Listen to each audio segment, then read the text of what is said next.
Estão vendo aí o compartilhamento. Boa tarde, senhores e senhoras digitais. Nossa aula de hoje é sobre avaliação motora e relação entre desenvolvimento motor, cognitivo e afetivo social. Este é um livro, né, que foi indicado no início na primeira aula da disciplina. É o livro do Gallagher Osmo, que é o Compreendendo o Desenvolvimento Motor. Naquela ocasião, na primeira aula, usamos o conceito, né, para conceituar desenvolvimento motor. E aí apareceu aí, como está em vermelho, né, desenvolvimento motor é a mudança contínua no comportamento motor ao longo do ciclo da vida. Ele é estudado como um processo e não como um produto. Essa é uma afirmação, então, do livro Compreendendo o Desenvolvimento Motor, muito útil aí para a gente entender o seu conceito, né? Rememorar, né? É importante, né, destacar, né, que a repetição, né, do estímulo é uma coisa importante, sobretudo em contextos diferentes, para que a gente memorize as informações. Então, esse conceito de desenvolvimento motor tem a ver com a aula de hoje, de avaliação motora e de relação entre o motor, o afetivo e o cognitivo, porque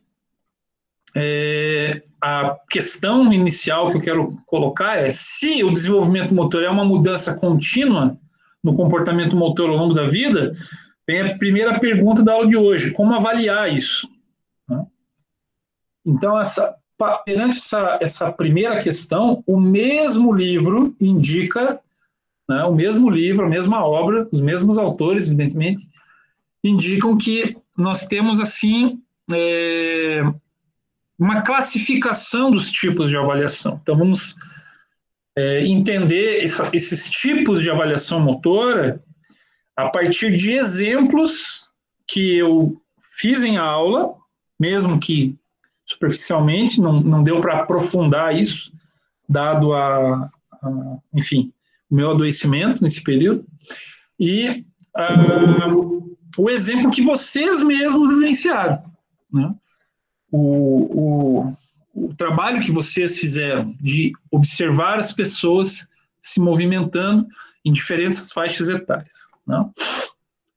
Então, nesse slide que vocês estão vendo, vai dizer o seguinte, né, que quanto ao objetivo de avaliação, né, a avaliação pode ser normativa ou por critério. Vamos pegar o caso de um dado normativo. Se eu quiser saber se uma pessoa está perante a população dentro de uma normalidade para o resultado, ou seja, muitas pessoas que fazem um exame, né? Por exemplo, eu fiz uma tomografia e eu quero saber se isso está na média, é normal, está acima da média ou abaixo da média, né? Então, quando a gente tem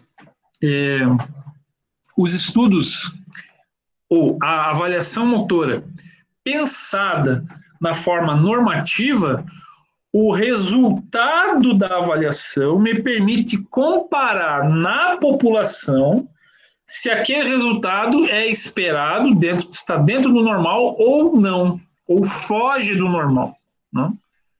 Ficou claro isso para vocês? O primeiro, quanto ao objetivo da avaliação. Então, se eu quero, por exemplo, avaliar os estudantes numa escola, né, e eu quero saber se o desenvolvimento do motor deles está normal, eu preciso recorrer a um instrumento normativo, cujo resultado me permite fazer uma comparação com um grupo enorme de outras crianças que estão, a maioria delas, num espectro que a gente chama de normalidade, né? Agora, se eu não quiser comparar numa escola, por exemplo, aquela classe de alunos que eu estou trabalhando, não me interessa saber se eles estão no normal ou se estão fora do normal. Me interessa saber perante os critérios que eu defino previamente, ou critérios que eu adote de alguém, se eles cumprem ou não cumprem determinados critérios, sem eu querer me preocupar se eles, comparados à população, estão normal ou não. Então, isso é o que a gente chama de avaliação, objetivando critério, se o critério foi ou não alcançado. E essa avaliação de critério, vocês fizeram, o exercício que vocês realizaram.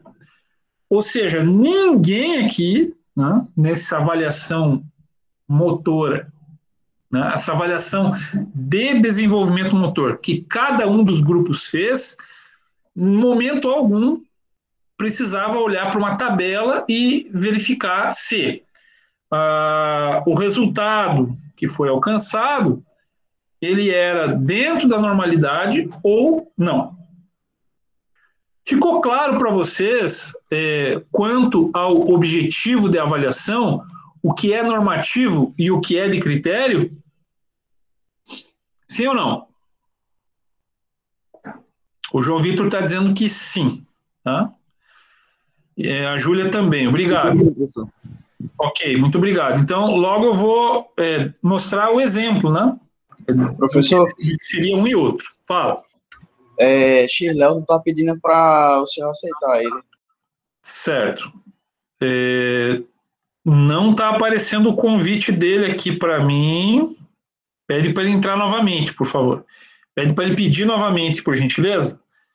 Pode fazer isso por mim? Assim que ele mandar o convite, eu já aceito. Tá, obrigado. Bom, então vocês responderam aqui que entenderam, né?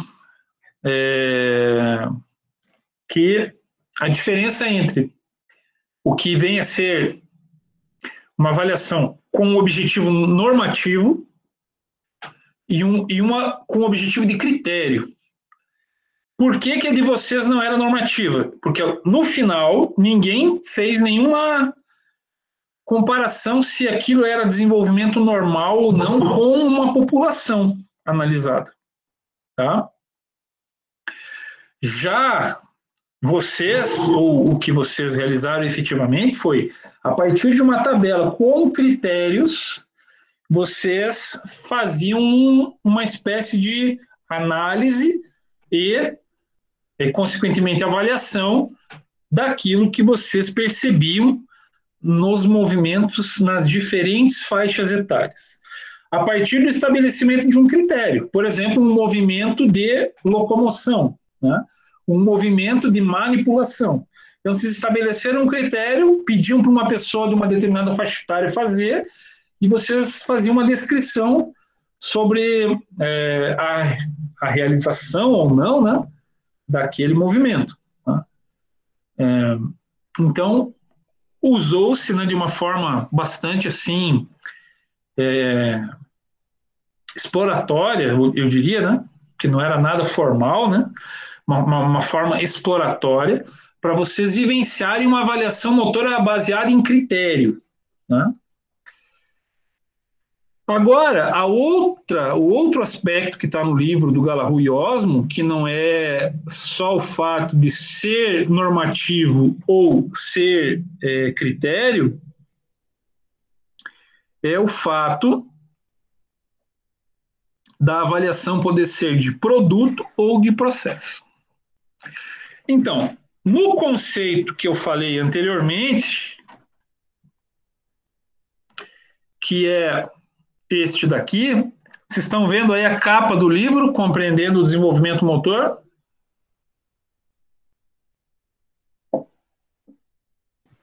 Tá sim, professor. Ok.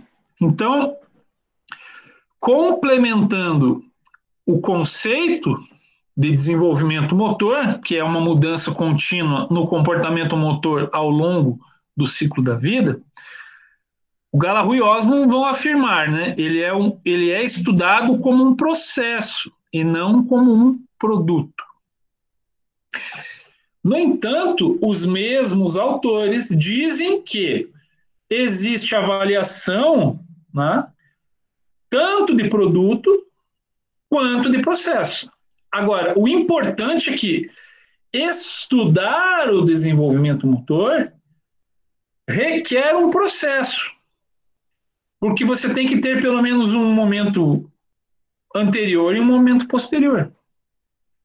Você tem que ter um acompanhamento em diferentes faixas etárias. E isso se dá muito por um processo. Então é isso que eles queriam dizer.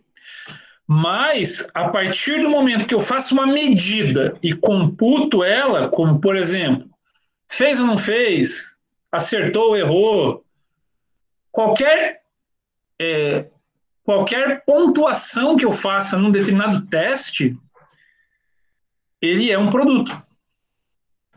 Mas esse produto sozinho não me diz nada.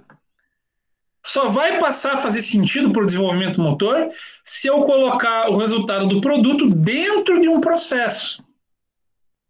Como, por exemplo, quando eu faço um estudo de desenvolvimento motor verdadeiro, que é o que qual mesmo? É o estudo longitudinal. Então eu pego a criança com 0 anos, 1 ano de idade, 2 anos de idade, 6 anos de idade, e assim acompanho ela durante a vida, por exemplo, fazendo testes, né? Ao longo de todo esse tempo. O que eu tenho? Eu tenho que o resultado ao avaliar os 0 anos, a 1 ano, são produtos. Podem até ser processos, mas via de regra, quando eu faço um teste para saber, por exemplo, tempo de reação. Então, é uma medida objetiva, que me dá um valor em tempo, em décimos de segundo. Né? Então, esse é um resultado de produto. Agora, se eu pego e coloco isso ao longo de vários anos, eu faço a pergunta: como se desenvolve o tempo de reação ao longo da vida? Aí eu tenho um processo feito, acompanhado pelas mudanças no comportamento motor que se dão ao longo da vida. Mas, de fato, existem avaliações cujo conteúdo dela é muito mais um produto, ao final, do que um processo. E existem avaliações que elas são voltadas, o seu conteúdo voltado ao processo. Então, é uma distinção. E agora, para ficar mais claro essa coisa de normativo, critério, produto e processo, eu vou agora mostrar exemplos para vocês que, acredito eu, vão ser mais fáceis de vocês entenderem. Ok? Então, o primeiro exemplo que eu quero dar é aquele que eu já dei em aulas anteriores. Vem aí novamente repetir para memorizar, para reforçar a informação, e ao mesmo tempo exemplificar que uma avaliação motora feita baseado em norma e cujo conteúdo é um produto ao final, como por exemplo um relatório com pontos, né, para cada teste. Aí nós temos, por exemplo, o caminhar em linha reta, que começa aí nesse vídeo que vocês vão ver agora, mas que vai não é o caminhar em linha reta, é o EDM, né? É a escala de desenvolvimento motor, cujo um dos testes é o caminhar em linha reta. E ao final do teste, o que faz o avaliador? Ele pontua, fez ou não fez. Né? Se fez, passa para o teste seguinte. Se não fez, para o teste ali. Então é óbvio que ao preencher dessa forma, eu tenho um produto final. Então, esse vídeo que vocês vão ver agora, não vou mostrar ele inteiro, mas é um exemplo de uma avaliação cujo resultado, cujo objetivo é verificar se a criança está com um desenvolvimento motor normal ou não, portanto é normativo, e se é produto ou processo. É muito predominantemente produto, porque ao final de cada teste eu tenho um mais, que é fez, e um menos, que é não fez. Né? Portanto, um produto final de cada teste. Vejam aí, só eu peço para que vocês me avisem se vocês estão vendo e ouvindo.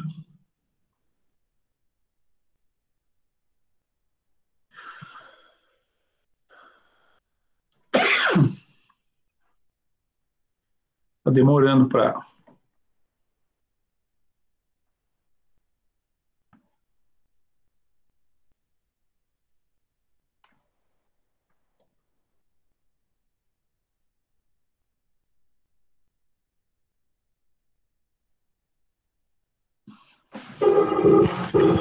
Estão vendo e ouvindo? Tá sim. Sim. Obrigado.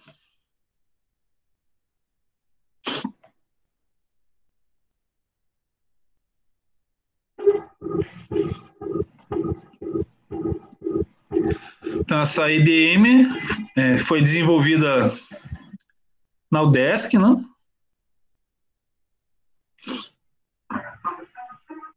Instituição onde eu fiz minha graduação e meu mestrado. Vou pular essa parte.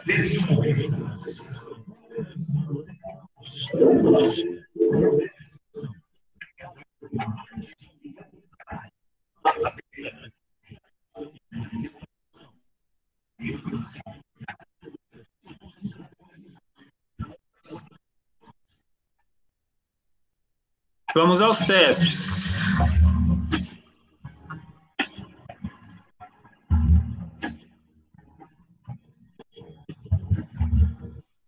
Então, aqui, montar uma torre, né?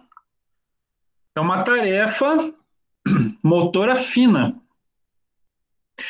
Então, o avaliador se coloca diante do avaliado, nesse caso é uma menina, né? E pede para que ela faça uma torre igual a que ele fez. Aí você computa, fez ou não fez? O resultado final desse teste, para a idade de 2 anos, tá, de idade, é um produto. Um produto. É um sinal de mais. E que vai equivaler a uma pontuação, que é 24 meses. Ou seja, se a criança realiza, tem mais, ela realiza o teste de motricidade fina equivalente a 2 anos de idade, ela equivale a dizer que assim, ela consegue aos 2 anos fazer uma tarefa compatível com o seu desenvolvimento motor, que equivale a 24 meses para a idade motora 1, que é a motricidade fina.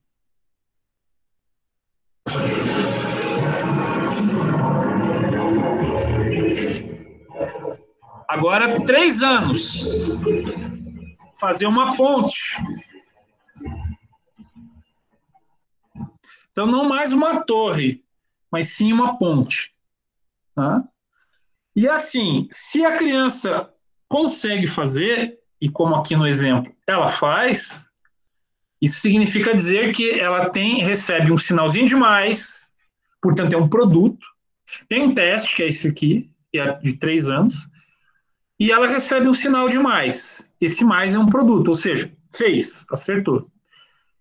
E isso equivale a dizer que ela tem 24 meses, que começa de 2 anos, né, e vai até 11 anos.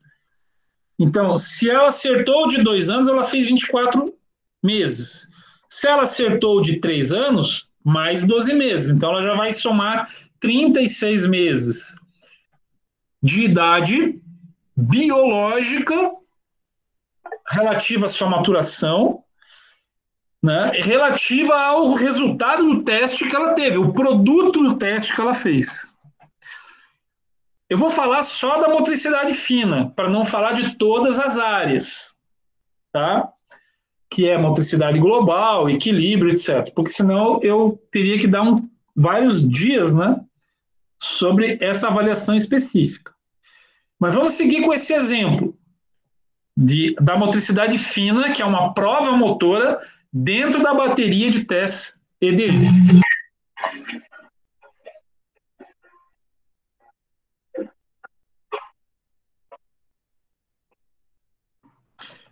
Passar um fio no buraco de uma agulha equivale a uma tarefa motora condizente, uma tarefa motora fina, condizente com uma maturidade de uma criança de 4 anos de idade.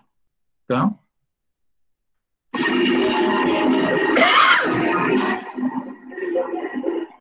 Então, se ela fez esse teste, o produto dele é um sinal de mais, que significa conseguiu.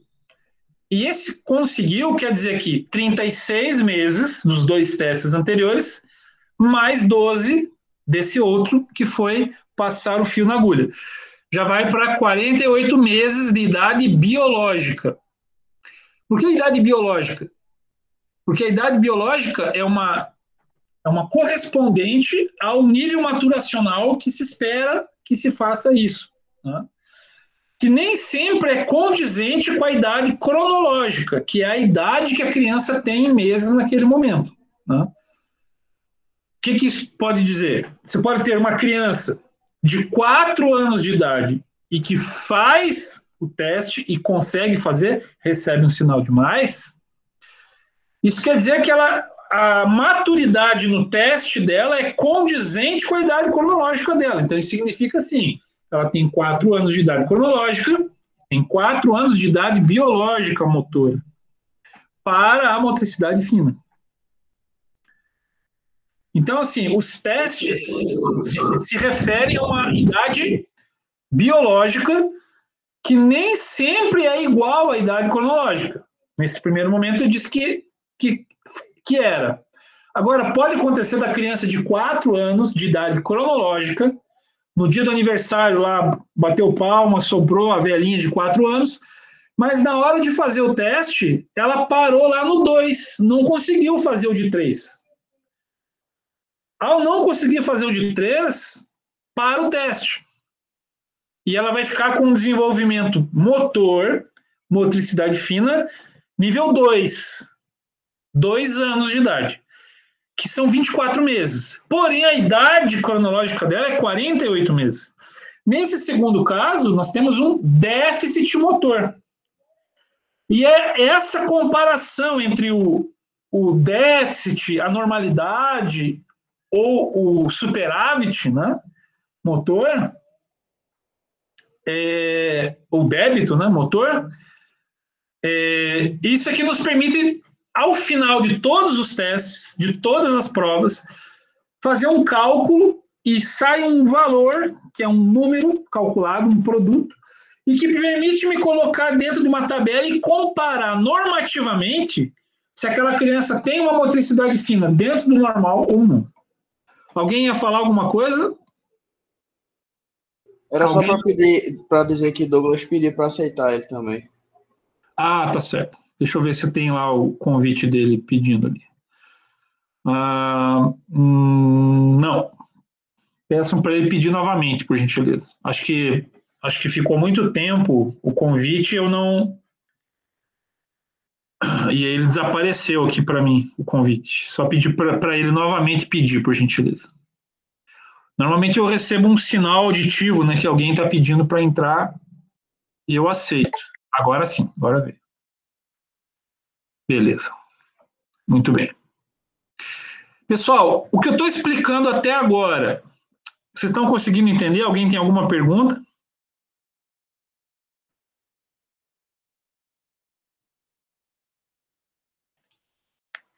Pessoal? Estou entendendo, professor. Beleza, obrigado. Então, se alguém não entender alguma coisa, pergunte, tá? Então, aqui estamos no exemplo da prova motora fina, que é uma das 6 áreas motoras, desculpa, uma das 7 áreas motoras avaliadas, aquelas, né? Motricidade fina, global, equilíbrio, organização espacial, temporal, esquema corporal, lateralidade, né?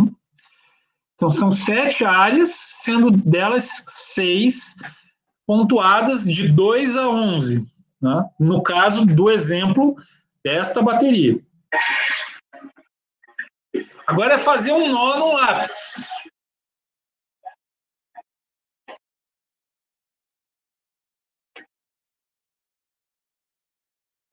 Conseguiu fazer o nó no lápis, significa que essa criança avaliada está demonstrando que tem maturidade biológica Isso envolve desenvolvimento do sistema nervoso, desenvolvimento do sistema muscular, ósseo, articular, para conseguir realizar essa tarefa. Se ela faz, computa um sinal de mais, e isso equivale 5 anos mais, né? Sinal de mais, ok, beleza. Então, isso são mais 12 meses. 5 vezes 12, 60 meses. Então, ela pontua 60 meses para a motricidade fina. E assim segue.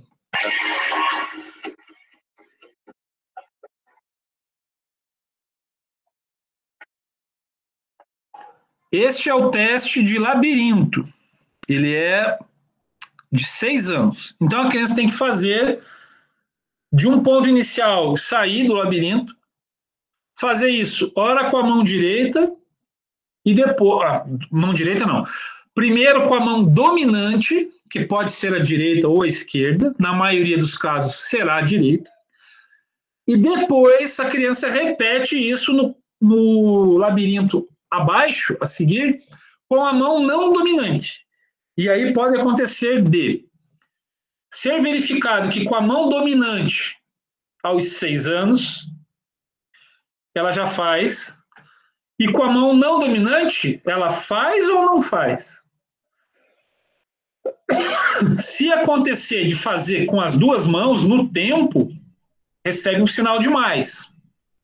E ela faz aos 6 anos, vezes 12 meses, 72 meses. E é pontuado na escala dessa forma. Agora, ela pode fazer com a dominante e não conseguir fazer com a dominante. Então, ela recebe um sinal, um produto, mais, menos. Ou seja, meio. Tá? Então, em vez de fazer 12 meses, ela faz 6 e continua os testes.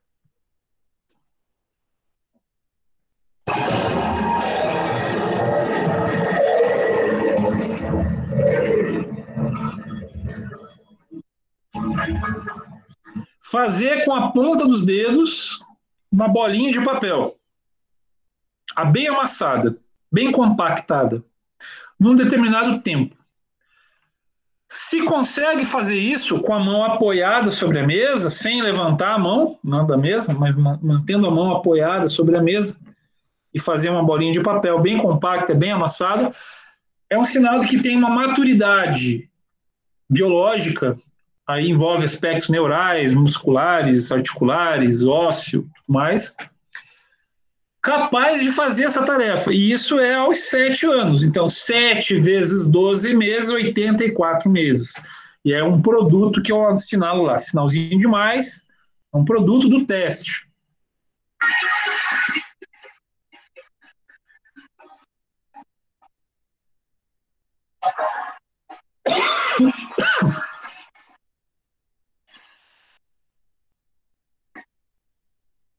Tocar a ponta dos dedos, indo e voltando, sem repetir. Sem repetir. Faz isso com a mão dominante e depois com a outra mão. Se consegue fazer, equivale a 8 anos de idade biológica. 8 vezes 12, que cada ano tem 12 meses, 96, né? 96 meses de idade biológica. Se consegue fazer, é um sinal de mais.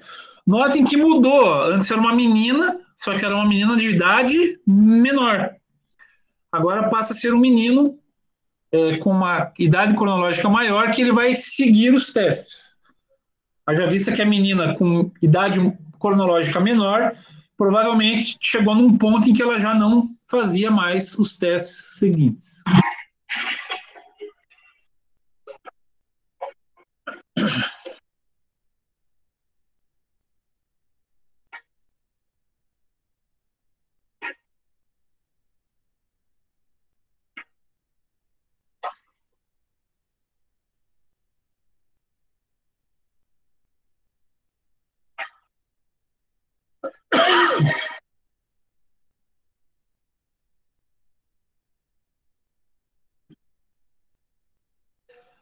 O teste anterior de segurar uma bola, né, ele equivale ao 10, né? Desculpe, equivale ao 9, né? E 9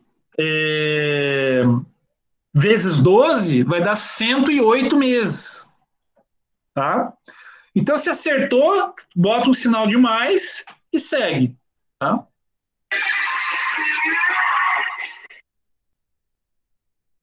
Esse aqui foi um que eu exemplifiquei em aula com um colega da turma, né?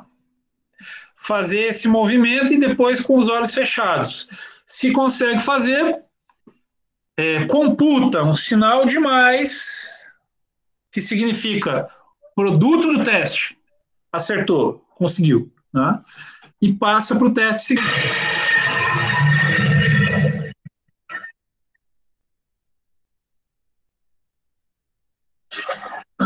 Quer dizer, passa para a prova seguinte, né? Que seria de motricidade global. Só que aqui, o de 11 anos é arremessar a bola, que é apareceu antes no vídeo, né? Arremessar a bola num alvo, né? Hora com a mão direita, hora com a mão esquerda. E aí chega a 11 anos. Como teste de 11 anos, significa assim, 11 vezes 12 meses, que dá 132 meses. Se conseguiu, sinalzinho de mais, chegou no final do teste, que é até 11 anos, né? Limitado pela idade. Se acertou com a mão dominante e não fez com a mão dominante, meio. E se errou com as duas, menos. Então, o produto, a avaliação é de produto, nesse sentido, porque o resultado final do conteúdo é uma computação de um produto. Acertou, errou. E não de um processo que você está analisando, se está progredindo, se não está progredindo.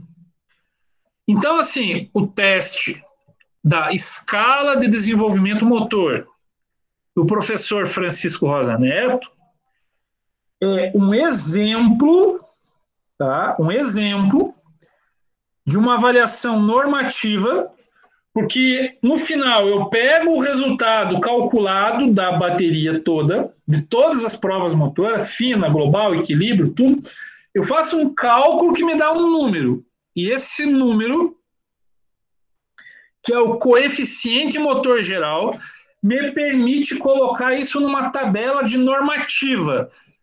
Opa, essa criança de idade cronológica X teve um resultado Y de produto nos testes. Ela está dentro do normal ou não? Então, ela é normativa quanto ao objetivo e ela é de produto quanto ao resultado do teste. Tá?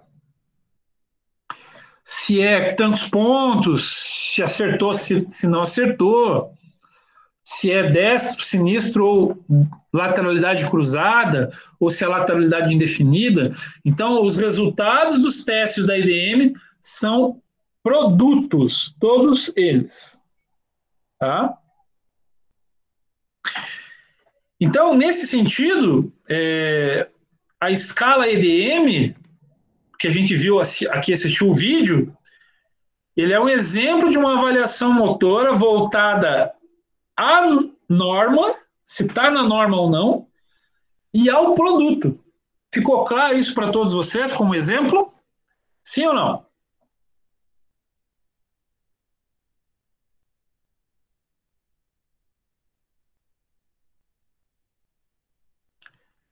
Vamos ver no chat aqui que vocês estão respondendo. O pessoal está respondendo que sim, o Felipe, o Tomás, obrigado, o João também. Então é isso, gente. A avaliação normativa baseada em produto. Um exemplo é a EDM. E tem várias escalas parecidas com a EDM. Várias. Seria muito legal a gente ter tido todas as aulas, eu iria mostrar os diferentes tipos. Mas o importante é que eu tenha um momento com vocês para dizer que existe uma classificação das avaliações, né? E exemplos que vocês podem seguir. Os testes normativos têm uma importância grande para eu comparar, para saber se aquele resultado da criança avaliada, no exemplo aí da IDM, que é de 2 a 11 anos, mas pode ser qualquer outro teste normativo para outras faixas etárias também, né? Em que eu compare com a média da população, com as médias da população, se está dentro da faixa de normalidade ou não. Então, todos os testes que têm como objetivo saber se está com o desenvolvimento normal ou não, são chamados de normativos. Exemplo de um teste motor que a gente viu em aula e repetiu um pouco hoje, o Escala de Desenvolvimento Motor, do professor Francisco Rosa Neto, que foi meu professor de graduação, meu orientador de mestrado. Então, nada mais interessante do que eu falar de um instrumento que eu conheço e manuseio bem, né? Melhor dizendo, que eu conheço bem, né? E manuseei muitas vezes, e posso exemplificar que quando o objetivo é esse, é um material interessante de se usar, tá? Mas tem outros, não é só esse, tá? E agora vamos falar um pouco do outro tipo, que é baseado em critério e não em normativo. Então, quando o meu objetivo não é comparar os resultados que eu tive com a média da população, com a normativa da população, né? Aí eu esqueço isso. Então, assim, ao final do resultado da avaliação, as pessoas não podem perguntar: e isso é normal? Não foi esse o caso. Não foi o objetivo querer verificar se isso é normal ou não. Mas o objetivo da avaliação de critério é se atingiu ou não o critério estabelecido. E isso foi o que vocês fizeram. Então, assim, eu não vou dar um exemplo. O que vocês fizeram no exercício da disciplina foi preencher uma avaliação de critério, por critérios previamente estabelecidos. Aí vocês, não por um estudo longitudinal, vocês não acompanharam uma mesma pessoa ao longo de meses ou anos. O que vocês fizeram? Vocês pegaram diferentes pessoas de diferentes faixas etárias e colocaram eles perante um critério, fazendo uma determinada tarefa. E aí vocês foram observando como que esse padrão de movimento, esse critério, ele ocorria ou não em função da mudança da idade.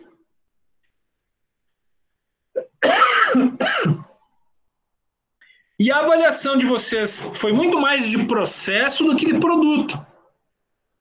Porque vocês estavam verificando um critério avaliado em diferentes faixas etárias. Então, provavelmente, o que a maioria de vocês percebeu é que, se uma tarefa colocada ali, vamos supor, eu quero saber se ela consegue andar na ponta dos pés. Se vocês estabelecerem isso como um critério de habilidade locomotora, fazer isso com o bebê não deu certo. Fazer isso com uma pessoa de 2 anos de idade já deu certo. Já pode ter dado certo, ou não. E com a maioria das faixas etárias isso provavelmente deu certo. E o que vocês foram vendo é que no processo de mudar de faixa etária, então é um estudo longitudinal misto, né? Porque não é um estudo longitudinal verdadeiro, é um estudo longitudinal misto que vocês fizeram. Misto por quê? Porque apesar de ter faixas etárias diferentes, eram pessoas diferentes, não a mesma pessoa. E aí vocês foram vendo os padrões de comportamento. Então agora, em vez de eu ficar falando, eu quero saber se alguém, qualquer um da turma, pode dar um breve relato, rápido, assim, de como foi a experiência. Se alguém não se habilitar, eu vejo aqui e chamo, tá?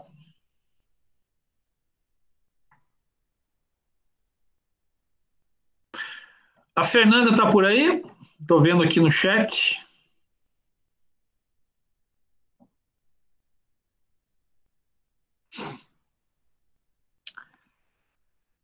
Ninguém se habilita, gente?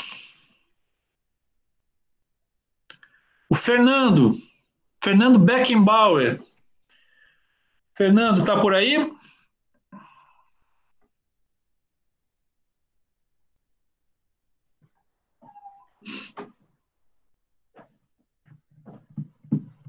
A Fernanda disse no chat que sim, né? Tá. Você tá com áudio, Fernanda?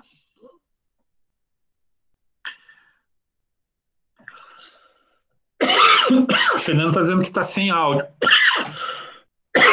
Desculpe.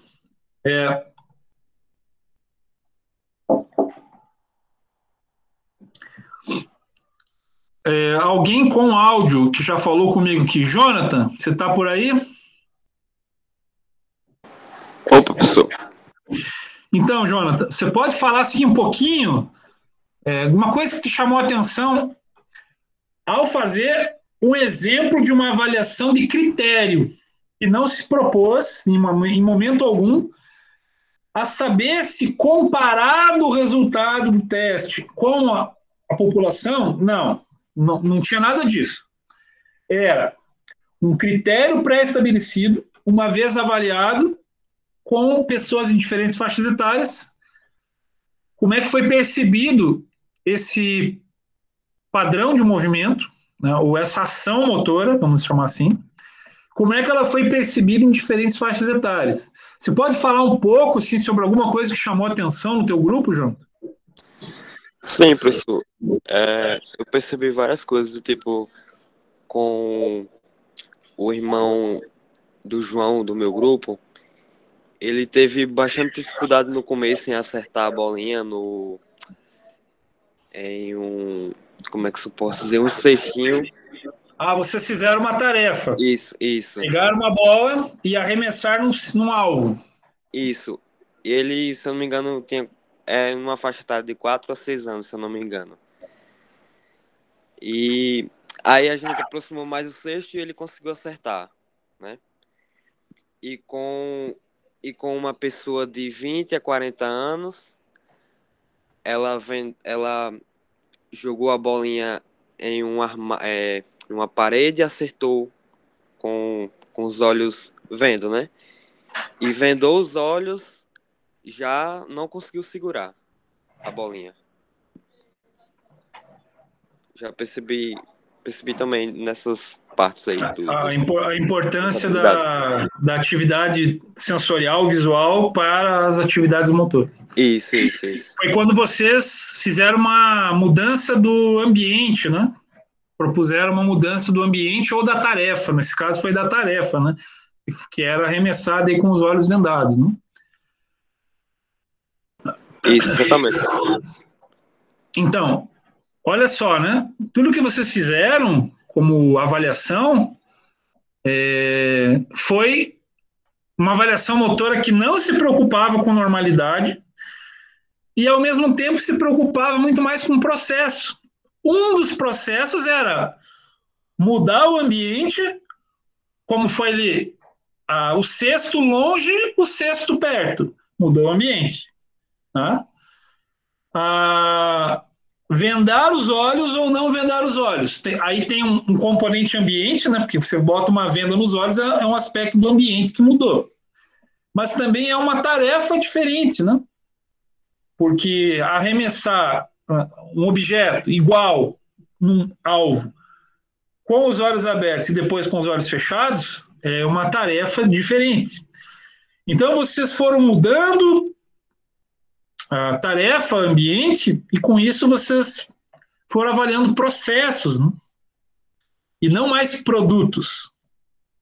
E cujo resultado final era descritivo, era uma descrição do que vocês percebiam na avaliação.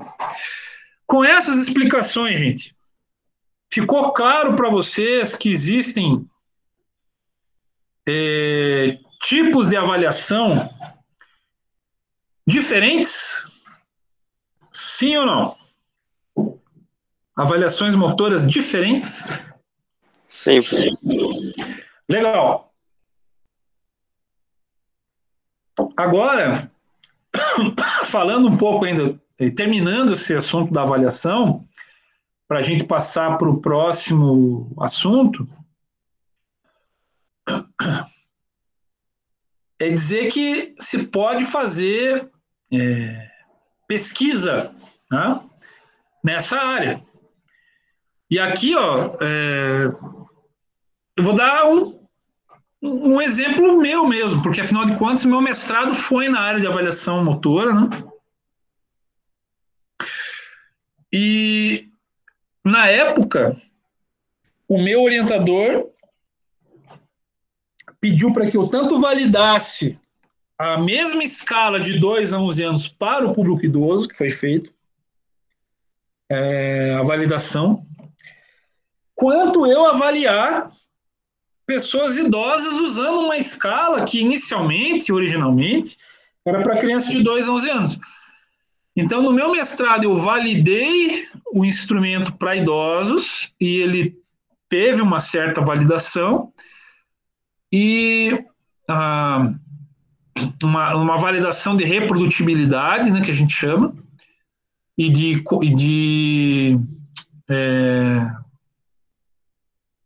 a gente chama assim, quando o mesmo avaliador avalia e avalia de novo, os resultados são parecidos. E quando avaliadores diferentes, usando o mesmo instrumento, avaliando uma mesma pessoa, também dão resultados parecidos. Então, eu mostrei que a validação, né, tinha uma boa reprodutibilidade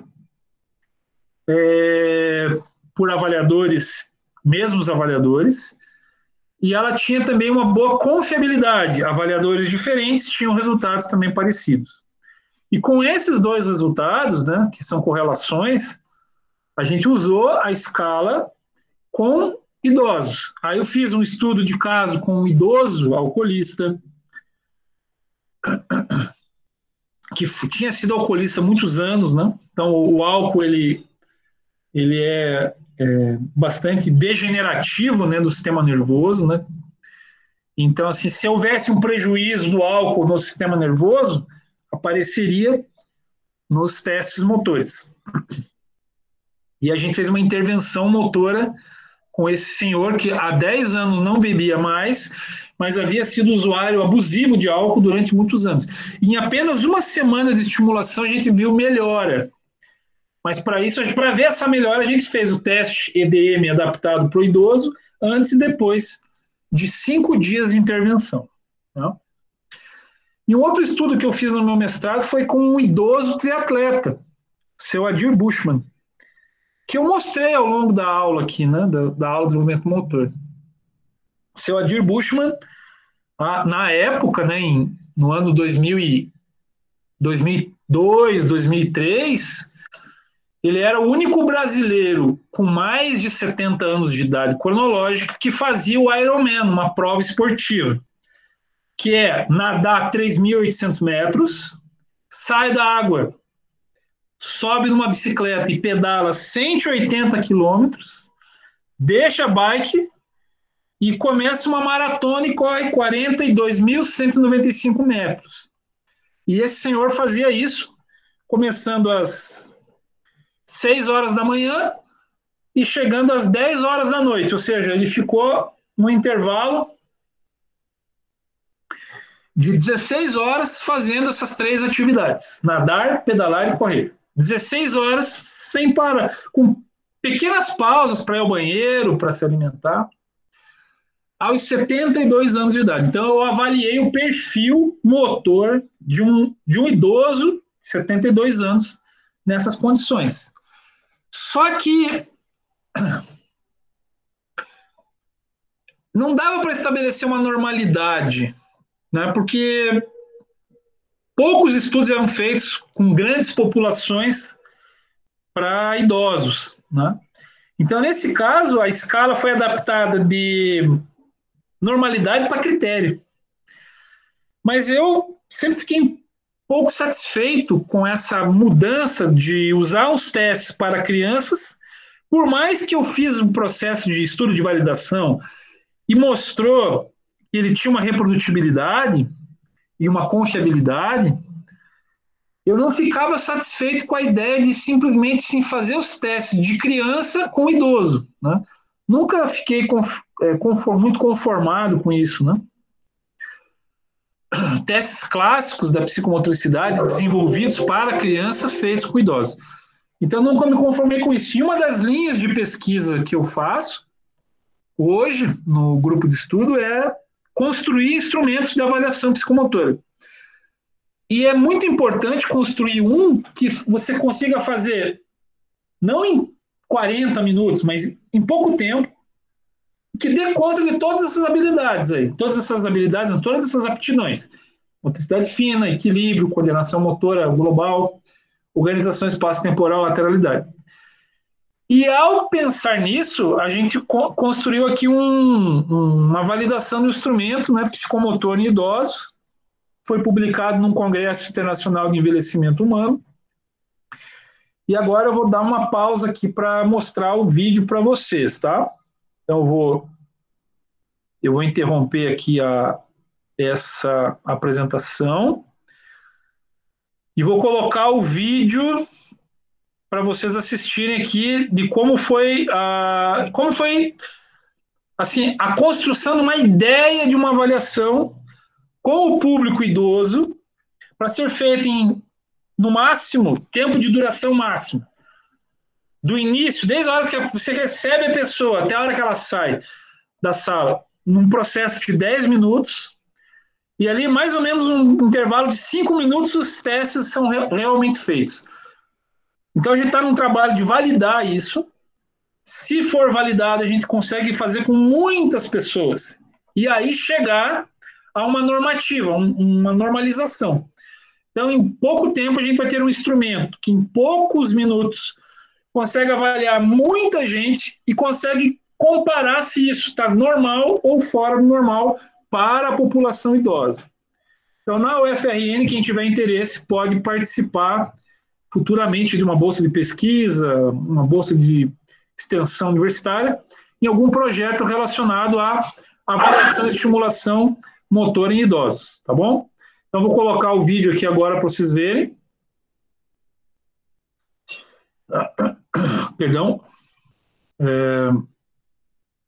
Peço, então, que vocês prestem atenção no vídeo. Só me digam se vocês estão vendo e ouvindo. Vamos lá.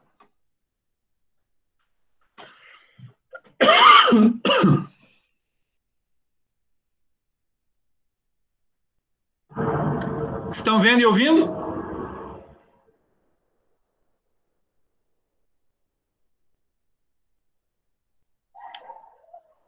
Sim, professor.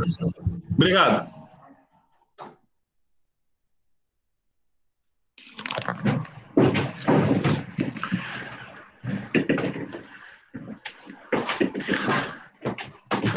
Então, isso aí está o Eric, ali, estudante da educação física.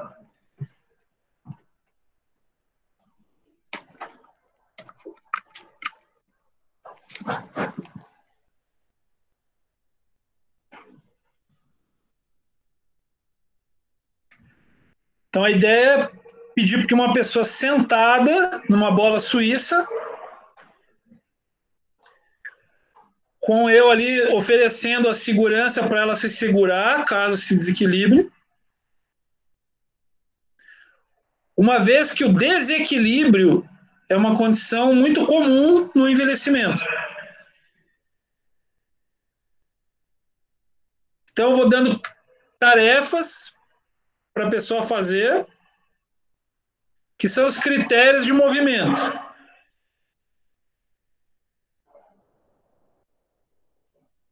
Tem o componente de lateralidade, cruzar a perna direita sobre a esquerda sobre a direita.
Então, ali eu já anotando os critérios que eu avaliei perante o que foi solicitado para a pessoa fazer. Aqui eu já conversando com ela, mostrando o feedback dos testes.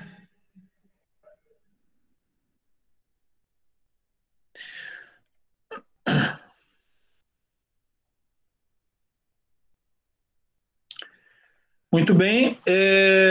Agora eu vou dar um intervalinho de 3 minutos.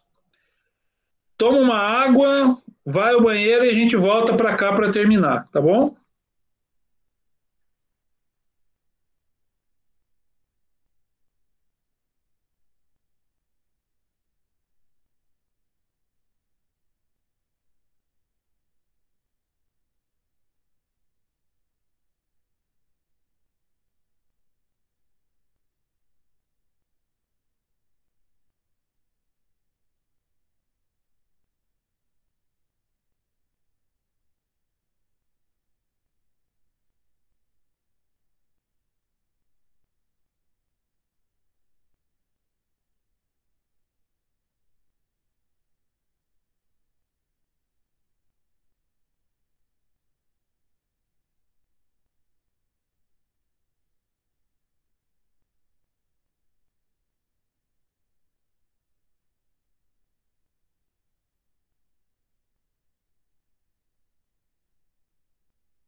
Muito bem, pessoal. Já todo mundo pode ter dado já uma levantada, andado um pouco, né? Ido ao banheiro, tomado uma água. E agora vamos terminar a aula de hoje falando de um assunto que seria programado para a aula do dia 20, que não aconteceu, infelizmente.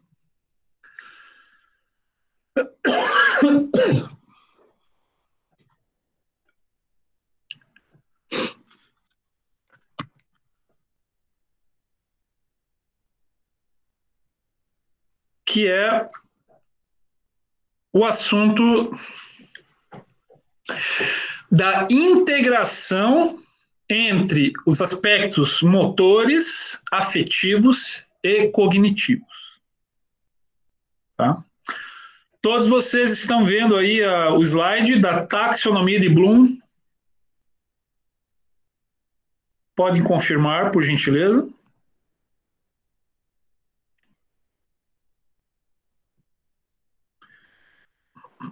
Sim, professor. Ok, muito obrigado. Então, bom, Bloom é o sobrenome de uma pessoa que trabalhou junto às organizações das Nações Unidas para a Educação, a Unesco. E esse órgão internacional, né, a Unesco, é muito importante para a área de desenvolvimento humano. Né? Então, o desenvolvimento humano é mais abrangente que o desenvolvimento motor. Mas, dentro do desenvolvimento humano, está o desenvolvimento motor, como vocês podem ver aí. Então, em 1956, 8 anos depois da criação da ONU, né, e da Unesco, então, o Bloom, né, liderou um grupo de pessoas ligado à Unesco e publicou, em 1956, os chamados Objetivos dos Processos Educacionais separados por domínios. Então, o cognitivo, o afetivo e o psicomotor. E as categorias são, para o cognitivo, que está em verde: conhecer, compreender, aplicar, analisar, sintetizar e avaliar. Notem que, curiosamente, dentre os domínios cognitivos existentes, o de avaliar é o mais... é o sexto, aqui está errado, 4, aí tem 4, né? Na verdade é 1, 2, 3, 4, 5, 6. Então, o avaliar é o nível mais difícil, né, que existe, né, do domínio cognitivo. Então, realizar a avaliação motora é a tarefa mais difícil cognitivamente para quem é profissional de educação física. Poder avaliar uma pessoa é uma tarefa cognitivamente complexa, a mais complexa dentre as atividades cognitivas existentes. Então, isso mostra, né, o quão importante é uma boa avaliação motora, né, já que ela é a atividade mais complexa. E já no domínio afetivo, você não tem assim uma escala, mas você tem itens, né? Receber, responder, avaliar, organizar, internalizar, né? Afetos. Então, essa dimensão aqui é a chamada, são os critérios do domínio afetivo. E no domínio psicomotor, nós temos os movimentos básicos, os reflexos, as habilidades de percepção, as habilidades físicas, os movimentos aperfeiçoados e a comunicação não verbal, comunicação que não é via oralidade, né? É a parte gestual do nosso corpo, né? Ou como nós, não falando, com os nossos gestos comunicamos, né? Isso é a comunicação não verbal. Então, esses são todos os domínios, né? E agora vem uma pergunta: será que existe algum grau de relação? Seria a segunda pergunta da aula de hoje, né? Será que existe algum grau de relação entre o domínio motor ou psicomotor com os outros domínios? E aí vem uma subpergunta, né? será que a atividade física, ou o que as atividades físicas que são tão próprias da educação física, o que elas têm a ver com esses 3 domínios, não? Do processo de desenvolvimento humano. Então, a Bloom não foi a primeira pessoa a falar sobre domínios do ser humano, né? Outras pessoas anteriores a ele já haviam desenvolvido teorias importantes. Uma delas é o Henri Vallon, por exemplo, que eu comentei na disciplina lá no início, que é um autor não da área do comportamento motor, mas é um autor da área da psicomotricidade. E lá, no início do século XX, os anos 20, os anos 30, ele já tinha uma teoria sobre como surge a psique no ser humano. E ele disse que a psique no humano surge pela inter-relação entre 3 domínios, que é o cognitivo, o afetivo e o psicomotor. E onde o motor, né, o psicomotor, ele antecede o cognitivo. Então, assim, o desenvolvimento cognitivo, ele é dependente do motor. Então, Henri Vallon, já nos anos 20, 30, já teorizava acerca dessas coisas, né? Então, quando a gente está na atuação em educação física, na escola ou fora dela, é muito comum as pessoas assim pensarem que ali nós estamos mexendo com a aptidão física, tipo a força, né, a flexibilidade, ou a aptidão motora, né, o equilíbrio, a coordenação motora fina, a coordenação motora global. E nada mais do que isso está acontecendo. Nossa função é essa, ponto final. Há uma visão equivocada de que este domínio, né, que é o psicomotor, ele é isolado dos demais domínios. E o final da aula de hoje é mostrar uma pesquisa, né, que é bem recente, é de 2021, publicado nesse ano, né, 2021, e de uma alta evidência científica de que existe associação importante, né, a gente vai ver moderada, entre fazer atividade física e ter um histórico de realizar atividade física, e que o desenvolvimento psicomotor e cognitivo correspondentes a esse fato conseguem ser evidenciados de forma positiva, né? Já o afetivo, o domínio afetivo, não há demonstrativo de que isso ocorra, em termos de evidência científica. Então, uma outra subpergunta, mas o que é, então, uma evidência científica? Professor Patrick, o que é uma evidência científica?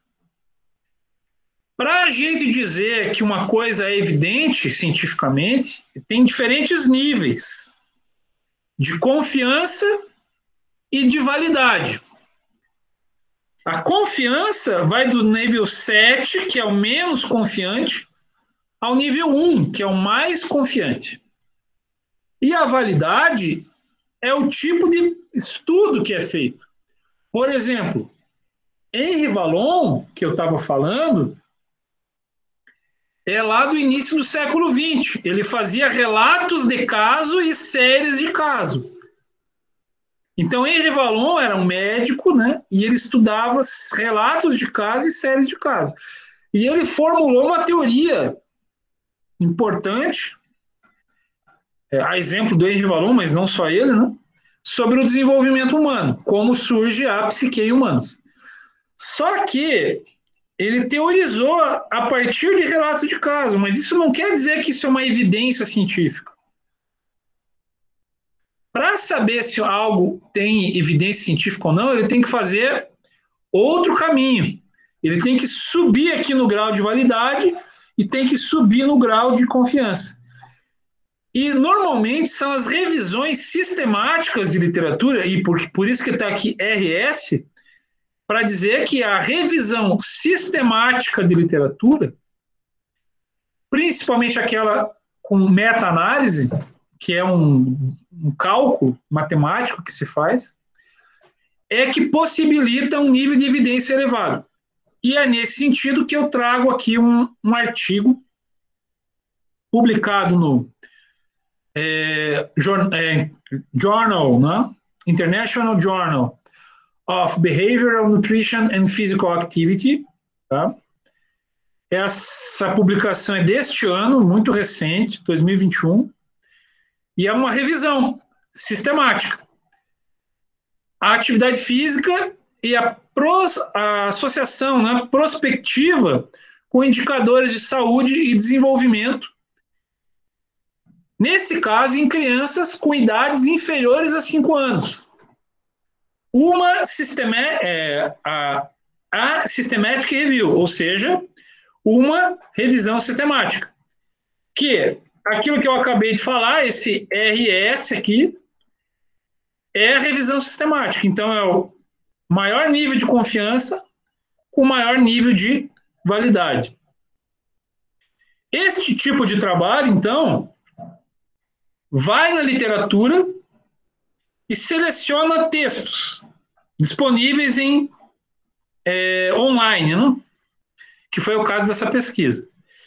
Encontrou-se um N total de 26.401 textos publicados. Isso para crianças com menos de 5 anos de idade. Então, queria saber a associação entre atividade física e indicadores de saúde e desenvolvimento. Dos 26 mil foram adicionados mais 2.100 e ainda outros 18. E isso chegou em 28.528 trabalhos publicados. E disso daqui se fez um filtro. Os que foram duplicados, né, já se excluiu do 2.604. E passou-se para uma fase seguinte, em que se observou os resumos, né, dos 25.925 restantes, e ainda foram, a partir do assunto, e do título e do resumo, já foram excluídos 25.280, sobrando assim 645 textos, que se enquadravam o aspecto atividade física e a associação disso com parâmetros de saúde e desenvolvimento em crianças com menos de 5 anos. E deste total, ainda foram excluídos vários itens por inegibilidade de idade, etc. e tal. No final de todo o filtro, 39 trabalhos foram elegíveis. E desses 39 trabalhos elegíveis, se analisou aqui se a qualidade metodológica era forte, moderada ou fraca. Dos 15 estudos que relacionaram a composição corporal, 40% eram fortes, 27% eram moderados metodologicamente e 33% fracos. Para o desenvolvimento motor, que é o interesse da nossa disciplina, foram encontrados apenas 11 artigos. E desses 11, apenas 9 fortemente metodologicamente. De qualidade metodológica forte. 91 moderados.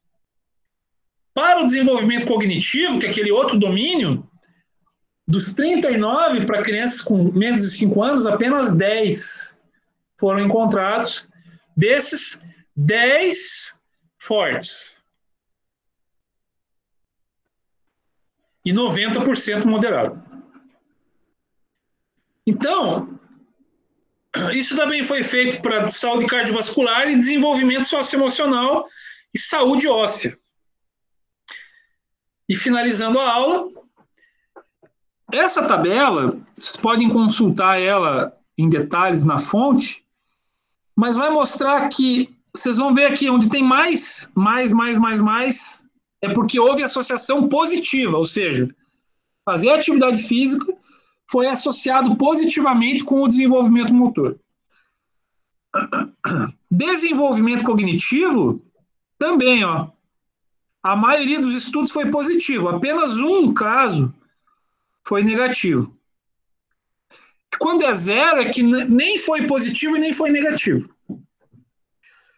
E o que está em negrito significa que o estudo é muito, muito bom, né? A qualidade do estudo é muito boa, tá?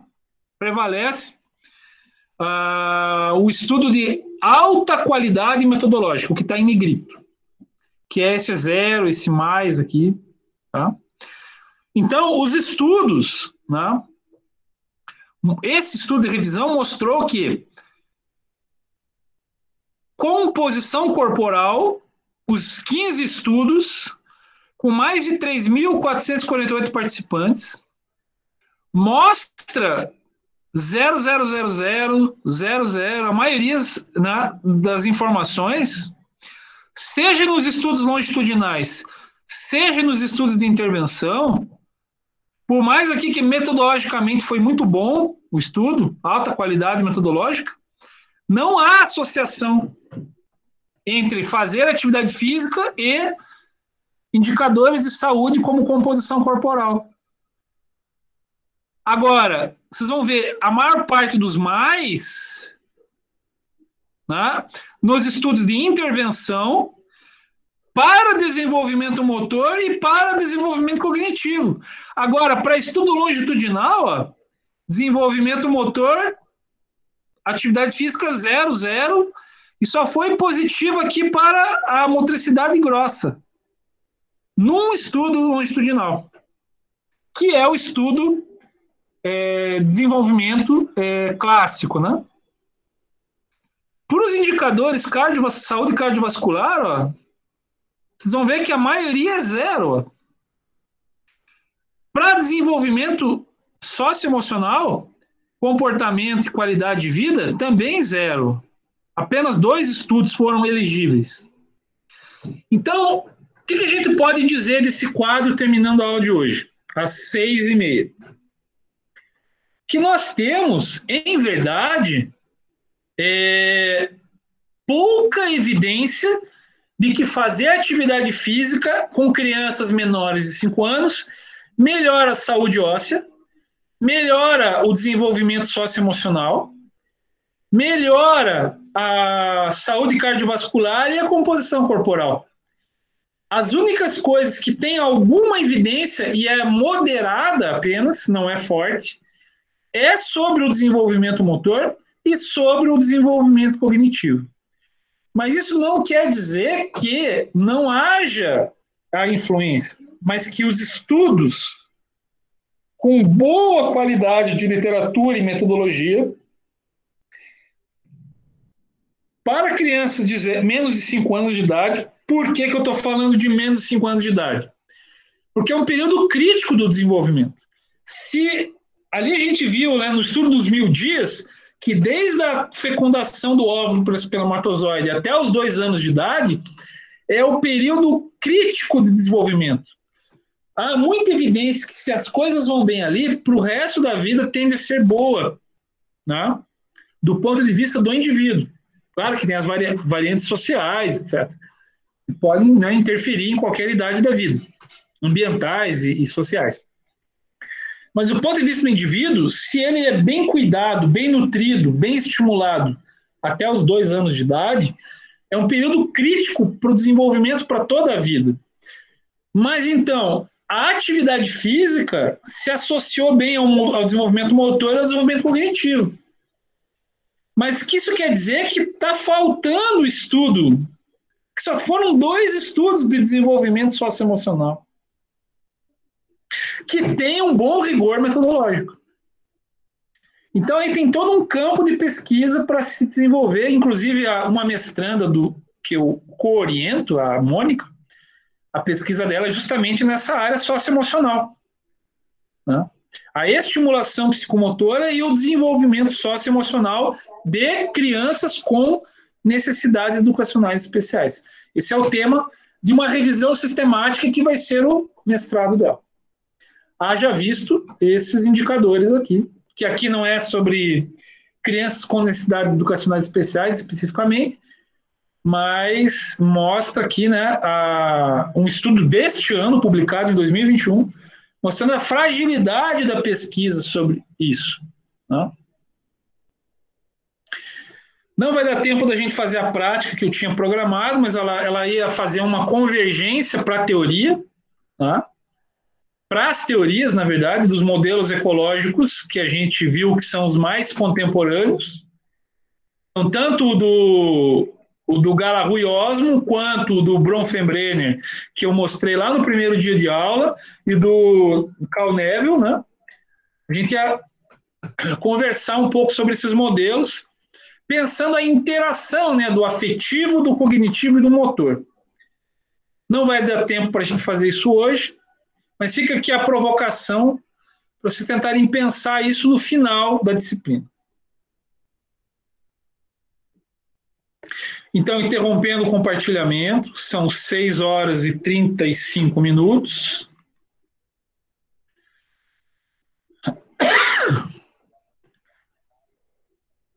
Quem ainda não escreveu, obrigado aí, Xilhoton, né? Escreve o concordo para a edição do vídeo e para a chamada. Alguém tem alguma pergunta? Vou já parar aqui a gravação.